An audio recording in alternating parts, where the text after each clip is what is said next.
What's up, guys? Got my bearings. I did use that same threaded rod, pulled them in. It took 2 seconds. I'm glad I didn't video it. It's not worth the time to video. You guys can figure that out. It's easy. Washer on this side, crank it in, pulled it right in. A little bit of oil, but I cleaned up the cases, and now I'm going to press them together, and I'm going to show you a different way to do it. Now, I could freeze this crank and heat that bearing. There's no seal in here, and drop that right in. But I'm just going to show you an alternative.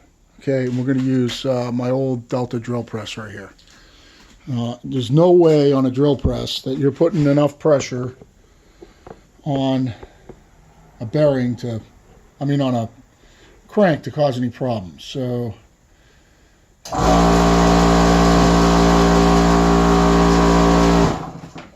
sorry about that. So what I'm going to do first is, because I'm going to put 3-bond 1184 on with a gasket. That's how I do all my crankcases. Make sure that they're never going to leak. You always want to do the side with the locating pins first. So I want to press the crank into this side first, then put my 3-bond on here, set my gasket on top, 3-bond the other side, and then press the other side on. And you know what I'm going to do, just so that I can get set up to press the other side before I 3-bond this, I'm going to press the crank first. So let's do that first. I'm just trying to think through the steps. So what's going to happen is, I'm going to press the crank in now. So then I can reset up the drill press, be all ready to go. So then I can 3-bond this, set the gasket on there, without having to set up and stuff in between. So got bolts, I got everything. So all we really need to do this is a socket, or you could drill a hole in a piece of wood and set it in there. You could just put this on blocks. This is a little bit asymmetrical, so I'm going to use a socket, and I'm going to show you how to do that. So you just get you guys set so you can see the drill press here. Get some of my cases out of the way. Oh, this God blessed thing. Alright, so yeah, you kind of can see. God damn. This tripod, I'm sorry guys, this tripod is not cooperating with me lately. I think it's getting worn out, and it's, oh my goodness. And this is a little bit of a slippery table here. All right, I'm gonna have to do something different. Let's see if I can do it this way. That's good. Let me just make sure you can see it. This isn't gonna work out for me. All right. Okay, you can see the drill press. All right, so yeah, unbelievable. All right, so you can see the drill press. Okay, I apologize for that, guys. Regular Delta drill press. And see if I can get this thing up here first so you can see what I'm doing. So we're going to have the socket here. This is going to sit on top of the socket like that, so that it sits flat. And like I said, if you don't have a socket that size, then you can drill a hole in a piece of wood or something like that. I like to use 2-cycle oil for assembly oil. You can see it's steel ultra. There's a reason for that, folks. If you've ever built a saw before and had trouble starting it after you built it, and you use like 3-in-1 or grease or something like that inside the saw, what I'm doing right now is I'm just putting a little bit of oil on that side of the crank. It's because that stuff's not really combustible, and when you go to start the saw, look at this. When you go to start the saw,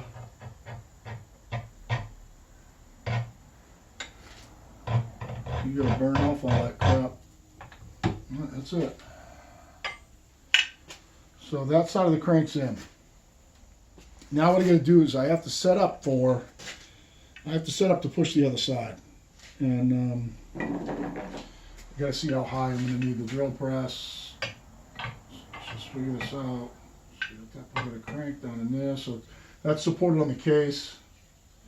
On this side, I'm gonna push on the case. So, oh, it's pretty close.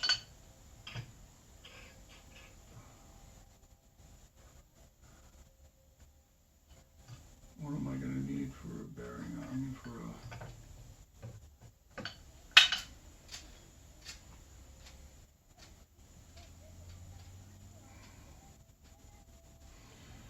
So I need at least, I got to get this lower by about that much.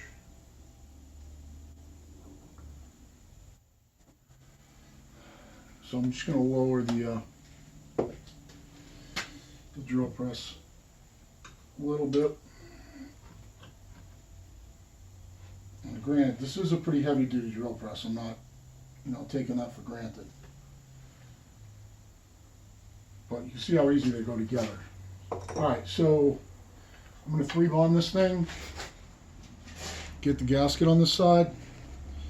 Get you guys flipped over so you can see what I'm doing. This stupid thing.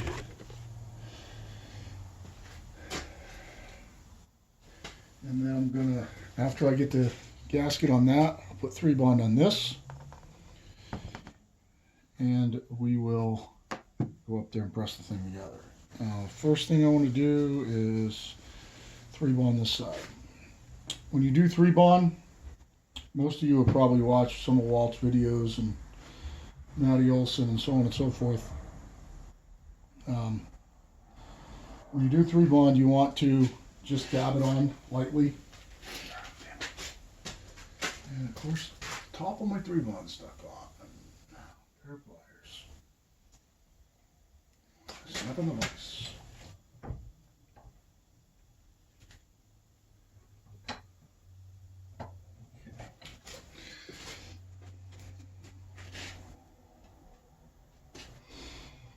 You want to get, like I said, you want to dab it on lightly, and you want to make sure that you cover the whole sealing surface just a teeny little bit. And you're going to get some on your finger. I didn't clean this. I need to clean this. I was dumb. Alright.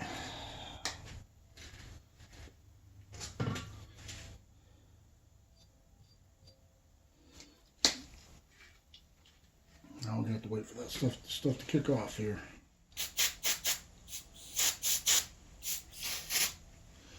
I didn't clean the surface yet. I'm gonna do that first.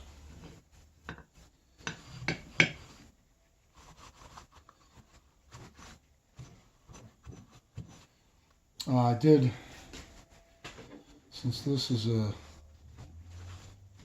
used OEM case, I did scrape all this with a razor blade, clean it up with some with a Scotch-Brite pad. This is just a little bit of brake clean. Make sure there's no contaminants or anything on it. Probably a step overkill, but always should start with a clean surface. I'm going to clean up this one while I'm at it, while that dries.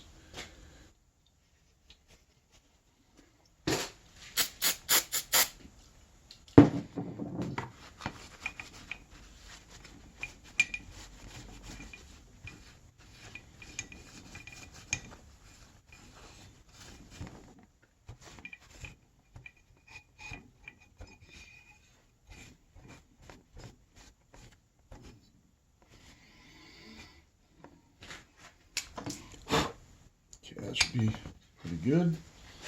I'm going to 3-bond this one, put the gasket on. Make sure you can see what I'm doing. Yep. All right.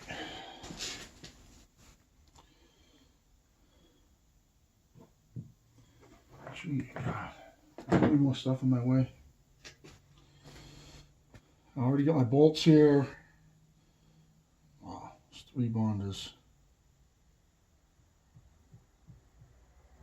getting a little bit funky. It's almost time for some new stuff.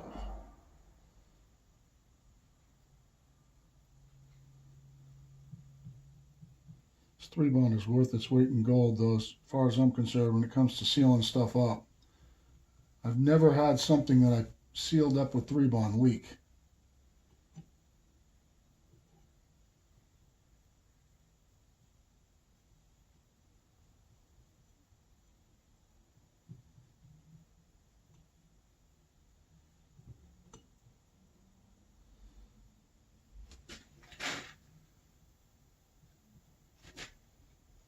This part's doesn't need to be sealed. I don't really need to do this part, but I want to get through some of this harder 3-bond here, so why not?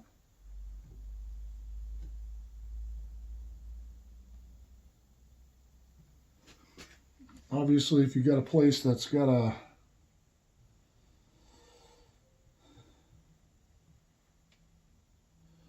I gotta run for blue Loctite. That's one thing I'm missing here.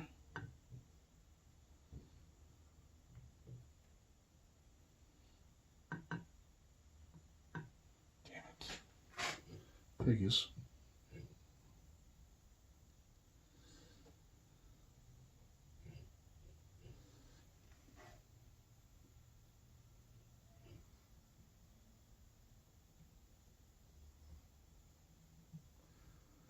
If you got a place that's got a what do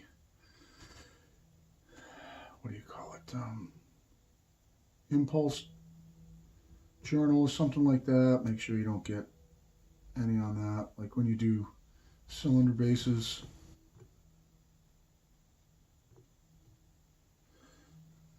I'm going to be off camera for about 30 seconds. I have to run for get blue Loctite upstairs. So I'm just going to set the gasket on here.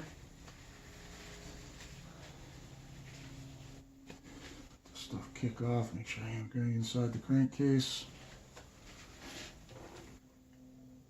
That little thing out of there.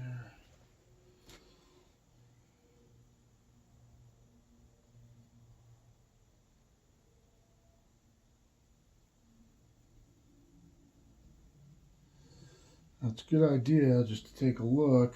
Just make sure all your holes are lined up. It's a good thing about the 3-bond too, is that you know how gaskets are. If you've done too many of these, they can be not exactly the right size and not exactly line up. This way you can kind of press the gasket around in the right spots.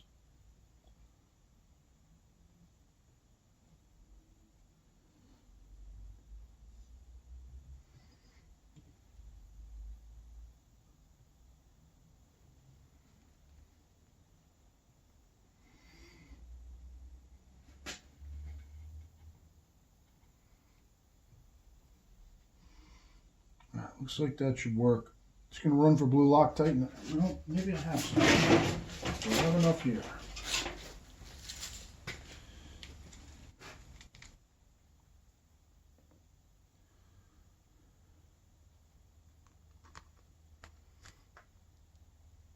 I don't believe I have enough. Be right back. Give me 30 seconds.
Alright, so I got blue Loctite here, good. Let's 3-bond this up, and I gotta put the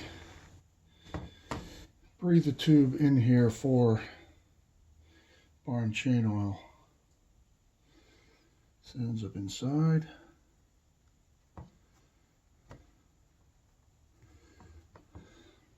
Why it's like that, I'm not really sure, but it is. So now we can go ahead, we'll put some 3-bond on this one.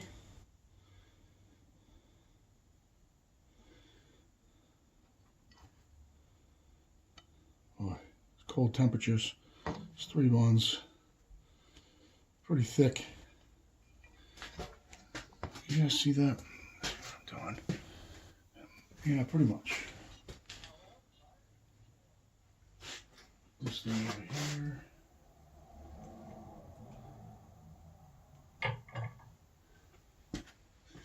Some 3-bond on here. Usually this 3-bond's a little more runny. It's pretty thick right now. Not exactly sure why. Probably just cold.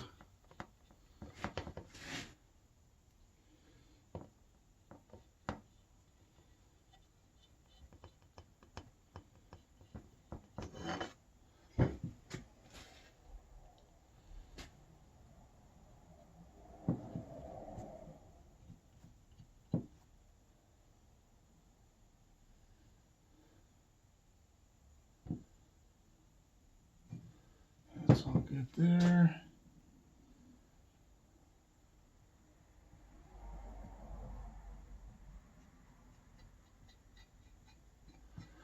I'm gonna put it up here just for, I saw somebody do this not long ago and they didn't do this side.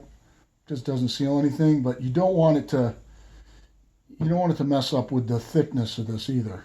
So I'd say do it so that this whole surface is the same thickness away from what you're working on.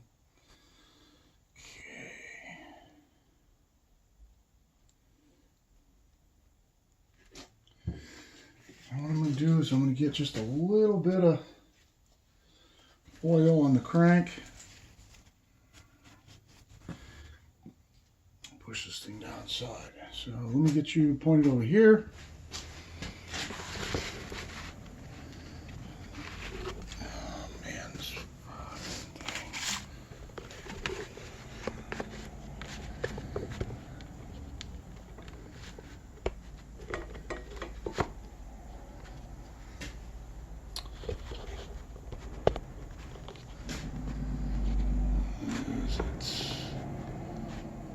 All right.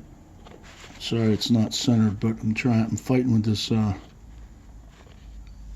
this tripod. All right, so that's in a good spot anyway. So I'm gonna get a little bit of oil on the crank.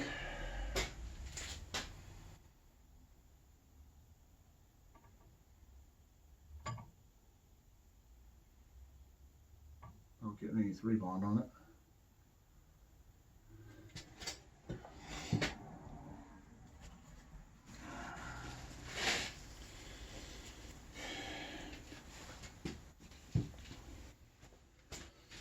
Slide this thing down in there.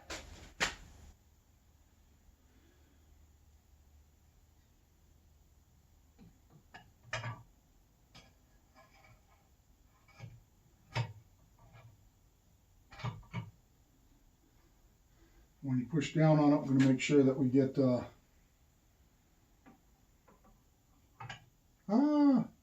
actually, just back this up.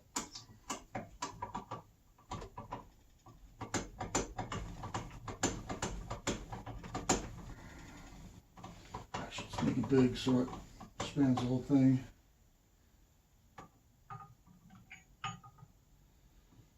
Make sure we get the locating pins lined up when we push down on it. So it's going to just move just a little bit.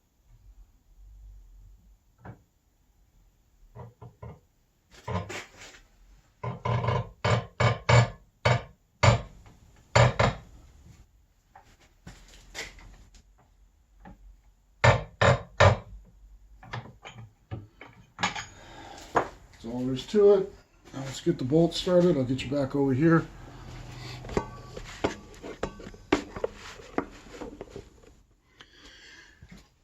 So Blue Loctite. Let's use up what we got. And this one.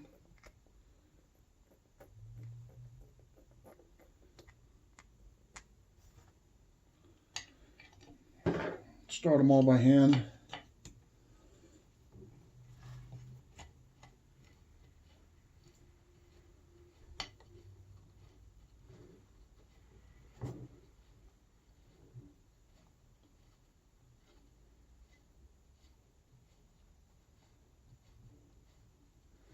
Sorry, this is going to take a minute. I could just zap them in, but I will show you the right way to do it. Save you someday stripping one out.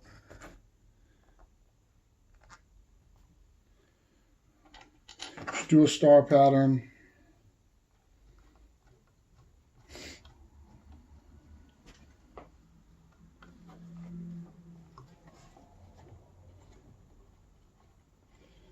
So that gasket was a little bit funky, so some of it was overhanging some of the holes, so you got to get it go through that.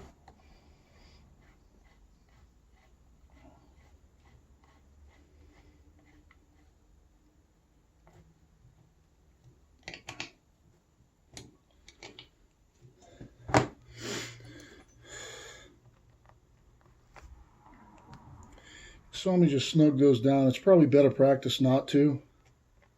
I just wanted to see if the case was moving. It's probably better practice to get at least 4 of them in to make sure that everything's lined up before you start snugging them down.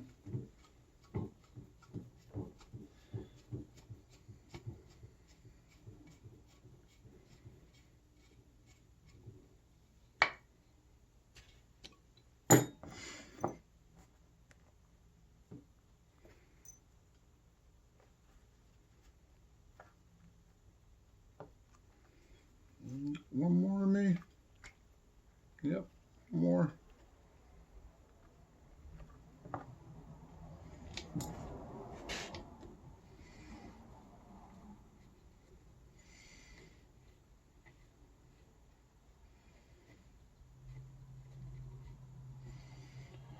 probably just better if you just do it this way anyway all the time.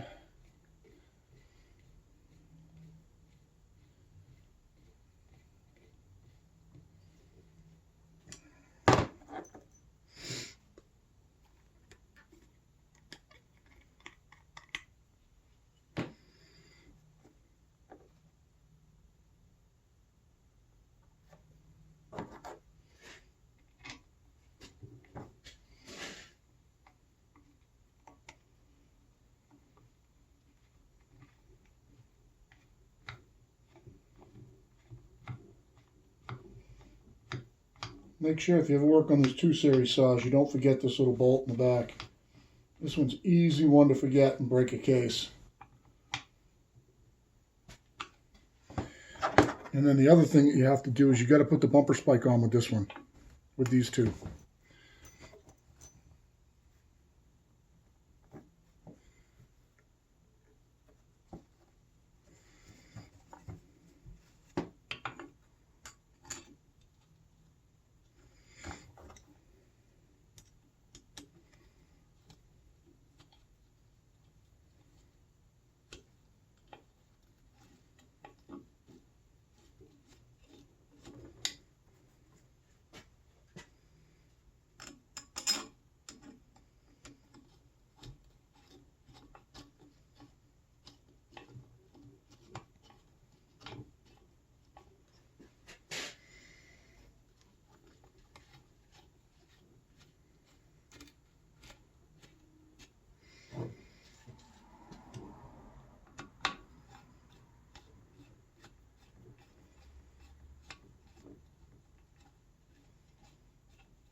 All right, let's crank them all down by hand. Get the shit out of the way so I don't knock it over.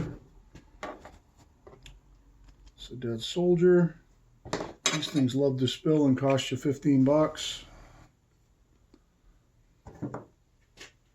All right, so in order, we're going to count 7 bolts. So 1, 2, 3, 4, 5, 6,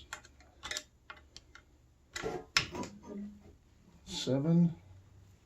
Start over on this one. 1, 2, 3, 4, 5, 6, 7, and then if I can find myself one more time around, start on where we ended on, why not? 1,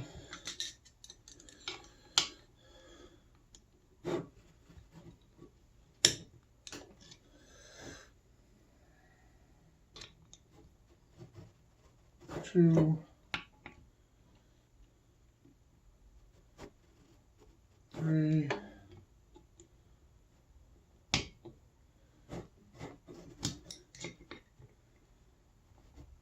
4, 5,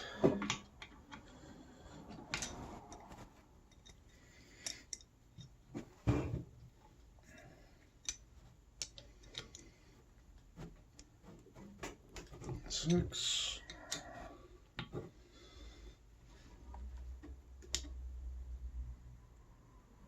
7. I'll take a look at it. Looks good. Crank spins pretty freely. It's a little bit tight.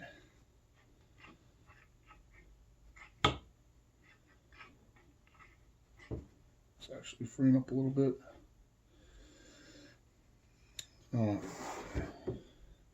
And if I have to center the crank, I'll do that upstairs. So this is all good to go. Looks like we got pretty good squeeze out everywhere. Hopefully you can see that. It's all sealed up. I don't see any gaps. Looks like I got 3 bonds squeezing out everywhere. So that's it for that part. Case is sealed up. Now I can go, I'm just gonna, once you go upstairs, I'm gonna center the crank. I'll measure both sides. Matter of fact, while I'm here, down in the machine shop, take a set of feeler gauges with me, although you can do it by eye. You don't need feeler gauges, but I'll bring a set of feeler gauges upstairs with me so I can check it, make sure it's centered. If it's not centered, you just tap it over with a mallet. You know, put the nut on, or I actually have some sleeves for this side that are reverse thread, or you could throw the clutch on a little bit, tap it over with a hammer till it's centered. You can do it by eye too. It doesn't have to be perfect. It's a little bit too much is made up of that too. So that's pretty much it. And as you can see, so that whole process right there, sealing up that case, was, is this 4mm? Yep, 4mm. Some blue Loctite, 3-cycle, 3-bond 1184, and just a drill press. And you know, like I said, I just happen to have sockets lying around in my outside blocks here that, you know, they only have to be close. They don't have to be perfect. It doesn't, it takes no pressure. When I tell you, you know, I'm pressing these together like, you know, with hand pressure like this. It doesn't take any pressure whatsoever to do it. So yeah, this one's ready to go. I'll check timing numbers now and squish. I've already got my cylinder rough ported. How much time's on this? 30 minutes. Okay, so I gotta quit. So yeah, I got cylinder rough ported, and as soon as I check the timing numbers, I'll finish porting the cylinder, and we'll be ready to slap this baby back together. All right, thanks. Have a good night.